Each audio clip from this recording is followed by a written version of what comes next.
La decisión del órgano competente, la iniciativa propia, la orden, ¿es un acto administrativo o un acto de simple administración? Simple administración. Le dan 10 días al administrado para que conteste en procedimiento administrativo sancionador. Disculpen. Si contesta y reconoce la infracción, esta es una innovación del COA que a mí me parece interesantísima. Se resuelve con sanción, pero se considera ese reconocimiento para efectos de aplicación de la sanción como una exención o como una, entre comillas, atenuante para la aplicación de la multa o la sanción, ¿sí? Si acredita corrección de conducta, hay reducciones o exenciones. Si cumple la sanción, termina el procedimiento, ¿sí? Supongamos que la sanción para esa falta era de disculpa pública. Yo comparezco dentro del procedimiento y digo, ¿sabe qué, señor superintendente? Yo ya me disculpé por eso. Es más, rectifiqué. Sí, entonces, evidentemente, quiero que considere aquello y termina el procedimiento sin necesidad de resolver. ¿Sí? Sí, contesta, pero no reconoce y dice, no, lo que usted me está diciendo es incorrecto. ¿Sí? En su acto de simple administración, porque no hemos llegado al acto administrativo. Le contesta y el órgano instructor emite otro acto, el que dice, agréguese la contestación a la denuncia o al reporte de oficio y córrase traslado al interesado, el saquispe, a fin de que se pronuncie sobre esa contestación. Ese acto, ¿qué tipo de acto es? De simple administración. Sigue siendo un acto de simple administración. Luego le dan 10 días más para que alegue, para que aporte pruebas, documentos y solicite práctica de diligencias. Se pronuncia el órgano instructor, dice, una vez que ha transcurrido los 10 días para contestación, dentro del término de 10 días alegue, aporte pruebas y solicite diligencias para efectos del término de prueba. Entonces, ¿qué tipo de acto es ese acto? Sigue siendo de simple administración. Culminado el término de 10 días, el instructor evacúa la prueba hasta el cierre de la instrucción. Entonces, y ahí emite otros tantos actos de simple administración. Dice, evacuando la prueba, se solicita, se oficia, se diligencia, etcétera, ¿no?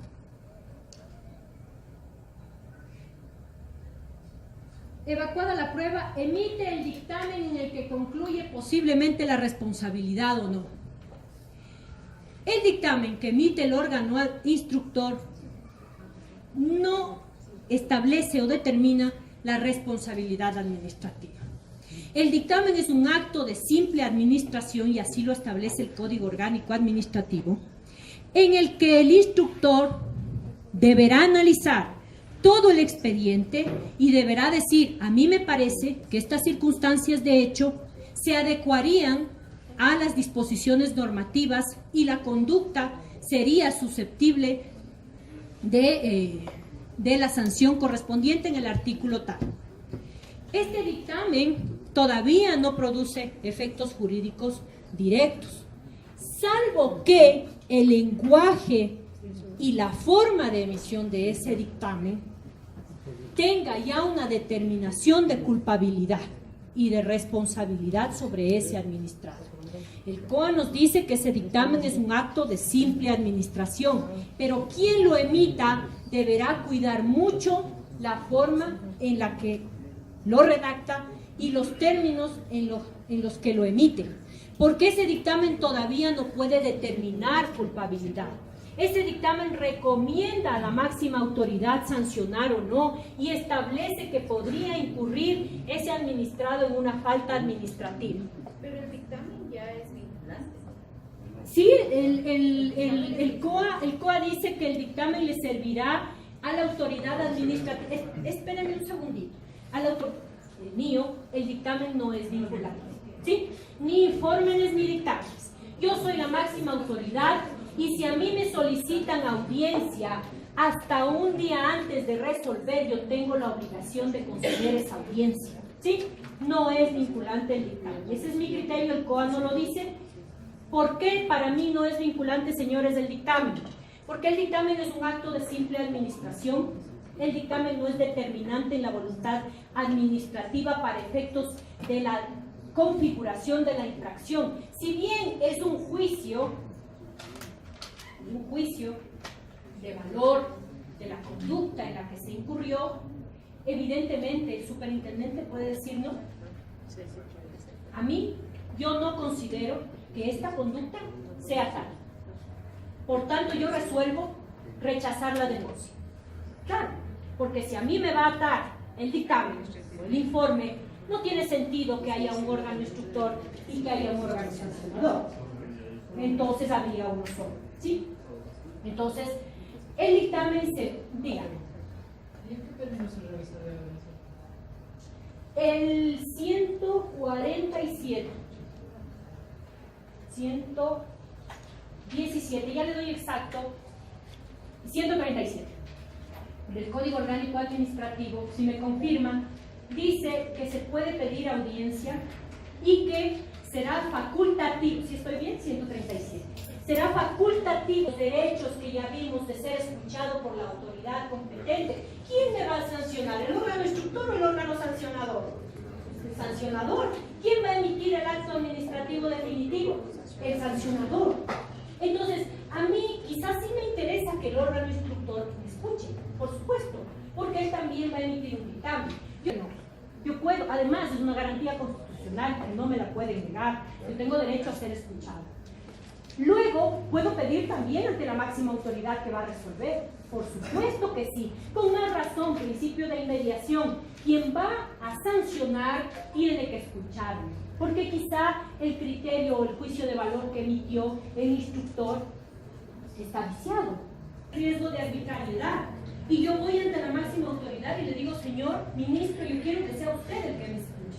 ¿O quién va a resolver? Ah, ya, perfecto, el viceministro. Entonces, que el viceministro me escuche. La persona que va a resolver sea la que me escuche. ¿Sí?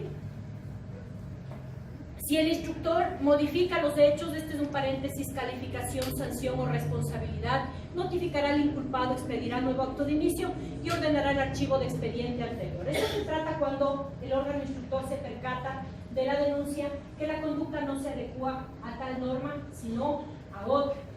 Entonces tiene que volver a hacer el procedimiento administrativo. Este es brevísimamente un procedimiento administrativo sancionador.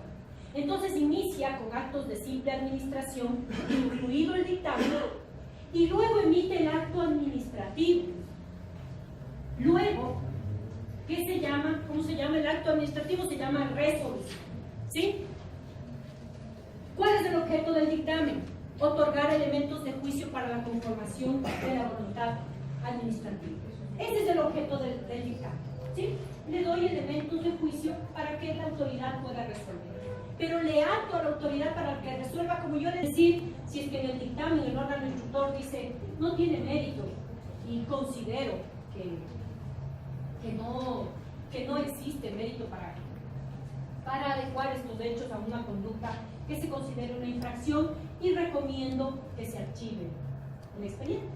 Entonces también puede hacerlo de esta manera en el dictamen del órgano instructor. Estamos hablando solo de un procedimiento administrativo sancionador, ¿sí? Sancionador.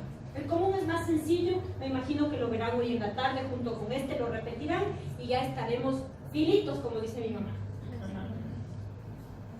El dictamen constituye una opinión jurídica relevante sobre el caso, pero ¿es un acto administrativo? No, es solamente un criterio, ¿sí? Es solo un criterio.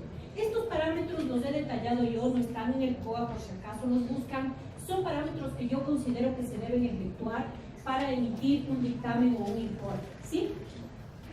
Revisión prolija de documentos, información y alegaciones que consten en el expediente. No se puede emitir un dictamen o un informe sin hacer esto.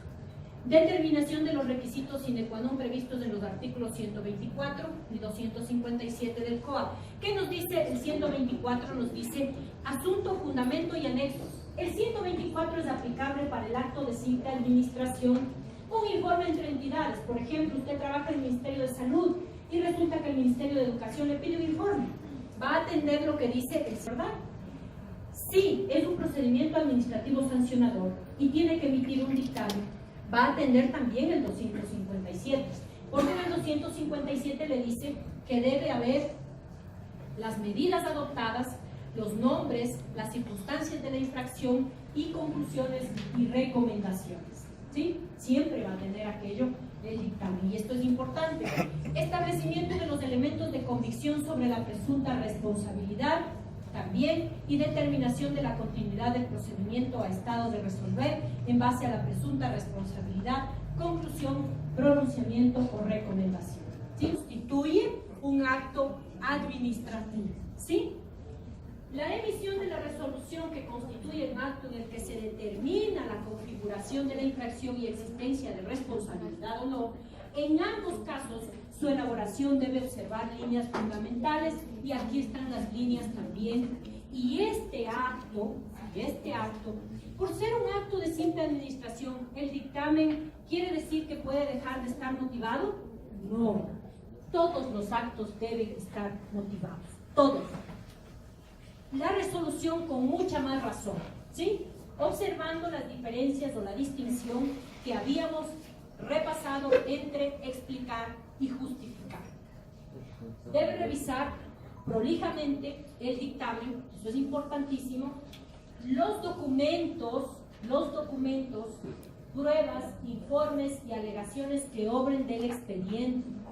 En el COA se dice que el dictamen debe ir acompañado de los documentos que considere el instructor necesarios para respaldar su informe. Yo considero que si estamos algún día, ustedes en un cargo jerárquico y tienen que resolver, tienen que solicitar el expediente. Deben solicitar el expediente. ¿Por qué? Porque en el expediente puede haber errores que se cometieron y usted va a poder revisar y va a poder de oficio, incluso sin que le haya pedido dentro de desde la audiencia, por ejemplo, va a poder declarar la nulidad. ¿Sí? Análisis de los hechos, el marco normativo, explicación de los motivos que sustentan de manera fáctica, jurídica y probatoria la decisión, y justificación de la voluntad administrativa. Nunca se olviden de la justificación, es una diferencia relevante entre la explicación, ¿sí? Porque siempre nos quedamos en lo primero y eso no lo debemos hacer. El último tema que vamos a ver es el conflicto de competencia. Ya nos queda poquito tiempo, así que les ruego que me tengan paciencia y hemos cumplido con la jornada de forma maravillosa. ¿Sí? Conflicto de competencia. Actos administrativos. Alcance de las competencias. Ya vimos la competencia, cuáles parámetros debemos tomar en cuenta para advertir que somos competentes o no. No solo lo expresamente definido en la ley, sino todo aquello que sea necesario para el cumplimiento de sus funciones. Si en aplicación de esta red existe conflicto, se resolverá de conformidad con lo dispuesto en este código. Entre órganos de la misma entidad, supongamos que entre direcciones tienen conflicto de competencia y dicen, no estamos de acuerdo con esto, yo creo que yo soy el competente, o el señor que recibió el pedido dice, no, yo no soy competente, mándenle a la dirección financiera, que ocurre a diario. Entonces, ¿quién va a resolver si el conflicto se vuelve fuerte y duro? ¿Quién va a resolver? La máxima autoridad, ¿cierto? Remite al órgano competente de otra entidad en el término de 3 días desde que conoció el asunto, comunicará a la persona interesada, ¿no es cierto? Entonces aquí vamos despacio. Le remite de forma directa al órgano competente, es decir, yo, Dirección Nacional de Ejecución, digo no, esto es competencia de la Dirección Nacional Financiera, dentro de 3 días a partir de que conocí ese trámite. Le remito y comunicará a la persona interesada, y la persona interesada quizá ni me conteste y me diga, y realice el trámite, ¿no? Porque advierta que es de su competencia. Sin embargo, después de la no contestación, si yo recibo una negativa y esto se convierte en un problema, incluso entre entidades, cuando el órgano referido genere un conflicto de competencia, el último de los órganos que haya reclamado la competencia o la haya negado, solicitará al superior que se pronuncie en el término de 3 días. En el caso de los órganos dentro de la misma entidad. En caso de que no exista un órgano superior que dirima la competencia, por ejemplo, supongamos que son dos entidades de una misma función, dos superintendencias, dos ministerios, y es un tema álgido, y dice, no, que conozca a la superintendencia de compañías y después regresa otra vez a la de bancos y así. En caso de que no exista un órgano superior que dirima la competencia, se resolverá por una o un juzgador del Tribunal Contencioso Administrativo de acuerdo con lo previsto en este código. Esto es importante aquí, ¿por qué? Porque antes, y digo hace poquito tiempo, cuando había un tema de esta naturaleza y consideraban que no eran competentes, le contestaban al ciudadano. Y le decían, ¿sabe qué? Este trámite en oficio, este trámite no debe ser hecho aquí, tiene que ir a la Defensoría del Pueblo. Y el pobre ciudadano con su respuesta después de 30 de días se iba a la Defensoría. Ahora es obligación del mismo órgano que conoce saber de quién es competencia y remitirlo. Y si no está de acuerdo, pronunciarse y decir, no estoy de acuerdo, no soy el competente, y si genera un conflicto de competencia, ir a resolverlo ante la máxima autoridad. Si es que es entre entidades y no existe un superior, pues se irá al contencioso administrativo a que se resuelva, ¿sí? Y allí pues ya no serán ellos los que decidan. Diga.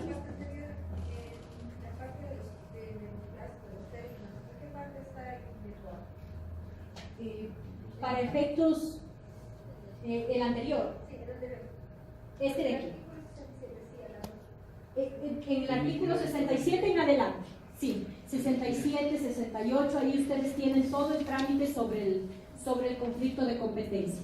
Respecto del trámite como tal ante el contencioso, eso ya no está en el COA, eso está en el Código Orgánico General por Procesos.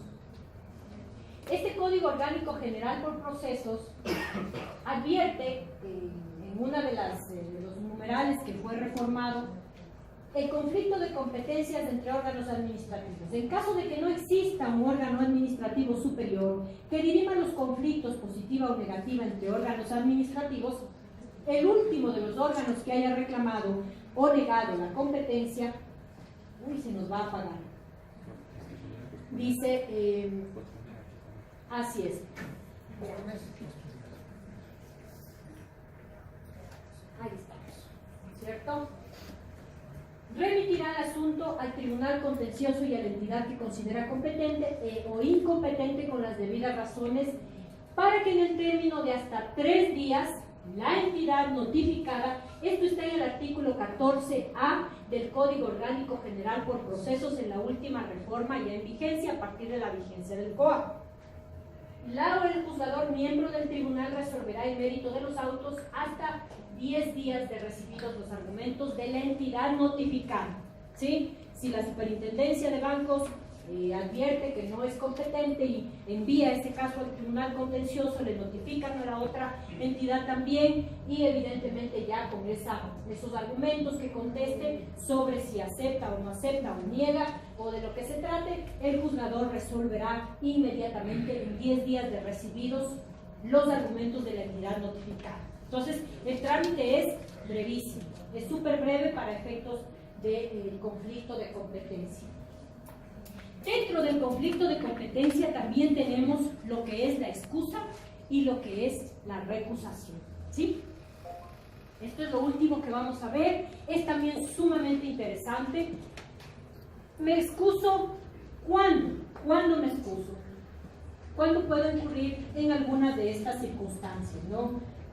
Cuando tengo interés profesional, personal, cuando he mantenido relaciones comerciales, societarias, cuando sea pariente en los grados que establece la ley, cuando soy amigo íntimo o íntima, lo que no ocurre, que debería hacerse pero no ocurre, haber intervenido como representante, perito o testigo del procedimiento del que se trate, tener relación laboral con la persona natural o jurídica interesada, servicios profesionales de cualquier tipo y en cualquier circunstancia o lugar. Si no estoy mal, en el Código Orgánico General por Procesos, en el 147 me parece que están también las causas de excusa y recusación para los jueces. Son un total de 27. Entonces, esas ya rigen para el órgano jurisdiccional. Acá tenemos únicamente 6, ¿cierto? Entonces, para el ámbito administrativo. La excusa. Tenemos obligación de comunicar al superior para resolución. La comunicación será escrita y expresará la causa o causas en que se funda. La excusa suspende el plazo para la resolución del procedimiento e impide que quien se excusa intervenga en el mismo hasta que se dicte la resolución. Resolución en el término de 5 días y si considera procedente designará al sustituto. ¿Quién? La máxima autoridad. Lo hará, ¿no? Yo me excuso, señor ministro, por estas causales y estos fundamentos. El ministro me contestará y me puede reemplazar inmediatamente al responderme. El sustituto será de la misma jerarquía que el servidor público inhibido. Si el superior no admite la excusa, debe devolver el expediente para que el servidor público continúe el procedimiento. Supongamos que no hay elementos y no se justifica, entonces, y no considera que sea un motivo válido de excusa, continúa el trámite. En cambio, la recusación es cuando viene ya de un externo, viene del ciudadano. Si yo le recuso a este instructor o al superintendente que va a sancionar porque considero que incurre en estas causales y por tales fundamentos. La persona en cualquier momento de la tramitación del procedimiento puede interponer esta recusación. Se presenta por escrito ante la máxima autoridad. Se expresará la causa y los hechos en que se funda y suspende el plazo. Aquí sí se suspende el plazo para la resolución del procedimiento e impide que el recusado intervenga en el mismo, ¿sí? Un comentario para el tema de la excusa y la recusación. Les recomiendo revisar la sentencia 006-2017 del 18 de octubre del 2017 de la Corte Constitucional. 006 CCC del 2017, del año anterior, del 18 de octubre del 2017. Habla sobre la excusa y habla sobre la recusación, específicamente sobre materia constitucional. Entonces dice que podemos presentar o recusar al juez que conozca acciones constitucionales ordinarias, acción de protección, habeas data y acceso a la información pública. ¿Sí? Nosotros no podemos, pero en esos 3 sí se puede. Y allí hacen comentarios, la Corte, comentarios interesantes sobre la recusación. Advierte que en materia constitucional tiene que hacerse de forma inmediata. ¿Sí? Este es un tema un poquito apartado, pero allí tienen ustedes criterios sobre lo que es una excusa y lo que es una recusación y cómo funciona y en qué momento se interpone. Por ejemplo, allí se puede hacer un análisis técnico-jurídico sobre lo que es una recusación ya para efectos de cuando se le recusa a un juez por haberse demorado injustificadamente al emitir la sentencia, ¿cierto? Entonces yo voy, le recuso y le digo que de manera injustificada se está tardando más de los 90 días que establece el juez. Entonces se conoce y me van a dar la razón porque es una cuestión de verificar el tiempo, salvo que tenga yo otros comentarios que hacer y le van a pasar a otro juez para resolver, ¿sí? Entonces allí habla de la excusa y la recusación en materia de derecho constitucional y les explica a profundidad también lo que es la recusación y lo que es la excusa y ustedes pueden equipararlo de igual manera para efectos de consulta al derecho administrativo. No sé si podemos ver el video ahora al final para terminar. Se fueron ya. Quiero que me hacer una consulta. Si estamos diciendo que los actos administrativos es en función de la sociedad para los administrados. En un caso, por ejemplo, si la Superintendencia de Economía Popular emite actos administrativos, pero los actos administrativos de ellos, ¿cómo es? Por ejemplo, es más bien en perjuicio del administrado. ¿Por qué digo esto? Porque ellos aprovechan de que son superintendencia de compañías, ellos emiten una resolución y los cobros que tienen que hacer vía ejecutiva a las cooperativas de ahorro y crédito, ellos con un acto administrativo dan a empresas particulares para que en vía coactiva hagan la cobranza. Entonces, ¿no cree que esos actos administrativos deberían ser de eficacia y de legalidad, porque están en perjuicio de los socios de esa cooperativa, de los cuenta ahorristas? Ya, estos actos se emiten sin un procedimiento. ¿Se emiten de forma directa los actos? Claro, esos actos les hacen en forma de resolución, y eso tiene que cumplirse. Por ejemplo, dice, la cooperativa de ahorro y crédito 10 de agosto, por decir, dice, esa cooperativa dice los cobros que tiene que hacer a los que están en cartera vencida, dice, se cobrarán a través, en vía coactiva, para el cual se dispone la contratación de un bufete de abogados para que hagan ese cobro. Entonces ya tienen, ¿cuál tiene función coactiva? Solamente el Estado puede recobrar a través de sus actos, que son a través de la coactiva. Pero ahora están haciendo esa modalidad de las cooperativas de ahorro y crédito a la cartera vencida, se contratan, piden una resolución a la Superintendencia de Economía Popular, ellos autorizan y contratan a esa empresa. Así es Resicop, por ejemplo, que hizo el gobierno. Así es. A ver, ahí les explico, es para conocimiento general, también es importantísimo. Nos comenta que existe preocupación sobre los actos que emiten las superintendencias, en este caso, para transferir las competencias a empresas privadas, y que a través de estas empresas privadas se haga la captación de dineros públicos, ¿sí? Entonces, allí tenemos un ejemplo para el año de 1996-97. Todavía en cuanto a lo que es el gobierno central, tenía que delegar mediante acto a los gobiernos descentralizados, por ejemplo los consejos provinciales, para que puedan captar los recursos de los peajes. Y también así ocurría con empresas privadas que hasta ahora se tienen. Y entonces de los cobros que realizan en los peajes, en las vías, se podían captar no solo a través de las entidades públicas, sino también de empresas privadas. Lo mismo ocurre con las cuentas o los valores que se encuentran pendientes de cobrar para entidades públicas que tienen rubros cuyos ciudadanos les adeudan. Resicop es una empresa que el 90% de sus acciones están conformadas por el Estado. Entonces, Resicop se creó para efectos de cobros, de coactivas, pero no lo hacen ellos directamente, sino que contratan abogados externos para efectuar esa actividad administrativa. Entonces, allí hay que tener mucho cuidado y ser acuciosos como abogados para revisar si esas competencias están adecuadamente transferidas. Recuerden que vimos las formas de transferir competencias, se puede hacer a empresas privadas y en adelante, y es toda la cartera vencida de lo que era el Banco de los Andes y lo que era la banca cerrada. Entonces, hay que revisar siempre.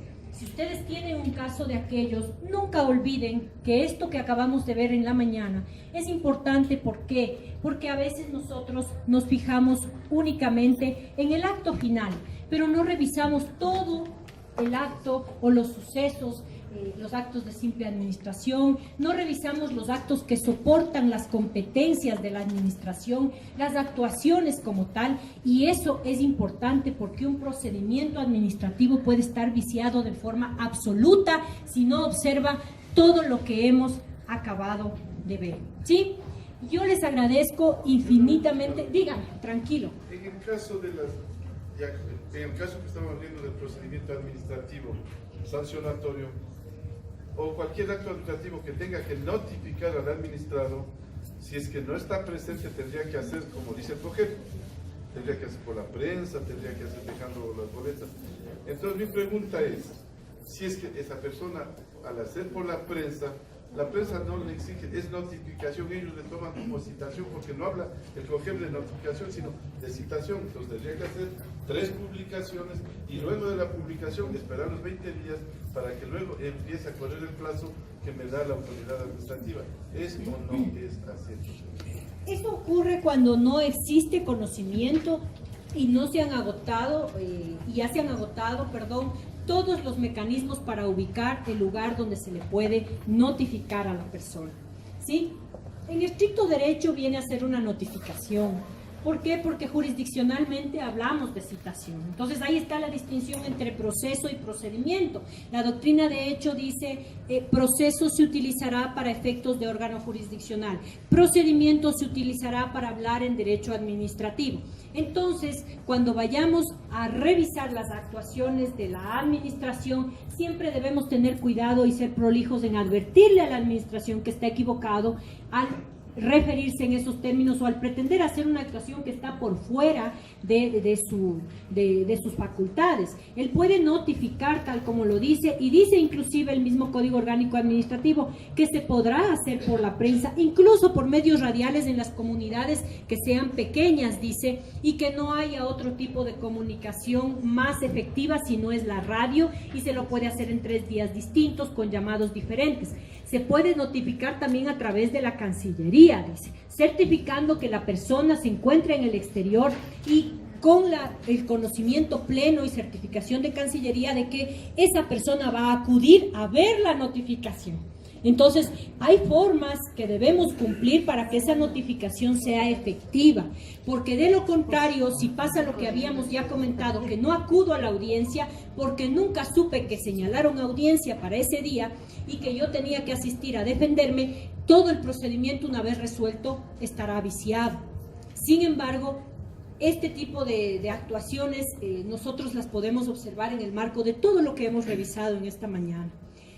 La presentación, que es un trabajo realizado con mucho cariño para ustedes a solicitud de la Universidad Metropolitana, se los puedo enviar los que deseen, dejarme el correo para reenviarles la presentación y todas las lecturas que sirvieron de soporte para la elaboración de la misma. Yo les puedo enviar antes de irse para que por favor me dejen una hojita con los correos y yo les puedo remitir toda la información. Eso por un lado. Por otro lado, hemos cumplido con los 3 temas que se me ha encargado conversarles a ustedes, participarles. No tengo yo todo el conocimiento absoluto, sino son ustedes los que quisiera que luego de estas inquietudes que nos hemos planteado puedan revisar. El derecho administrativo, yo les invito a eso. El derecho administrativo hay que saber defenderlo y hay que saber enamorarse de esta materia. Es una materia hermosa. El derecho público es hermoso. Para quienes están incursionando en él, les invito a revisar, a informarse más. Estos temas que la administración, ¿qué voy a estar revisando eso sí?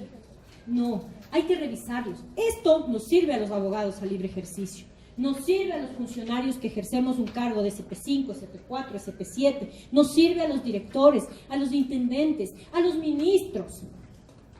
El cargo de la función pública 227 de la Constitución de la República tiene un peso elevadísimo, porque ustedes deben cumplir con lo que establece el Código Orgánico Administrativo, que es el fin máximo, el bienestar general. No podemos aceptar un cargo administrativo. Yo alguna vez publiqué algo que me pareció interesante, que aceptar un cargo administrativo para el cual no estoy preparado ya es un acto de corrupción. Entonces debemos estar preparados. Si ustedes desean incursionar en el sector público o lo están haciendo, prepárense, estudien, lean, yo los invito, y quiero agradecer de forma especial a la Universidad Metropolitana que me ha permitido participar esta mañana, que me ha permitido conocerlos. Estoy a las órdenes para lo que ustedes deseen, con muchísimo gusto.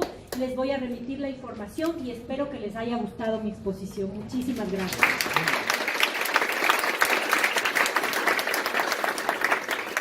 Muchísimas gracias, doctora.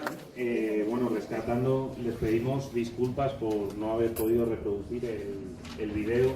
Yo soy muy fanático de Bombita, ¿no?, que es quien hace ese personaje, Ricardo Darín, en uno de los relatos, un corto de 15-20 minutos que sí les invito a ver porque merece la pena.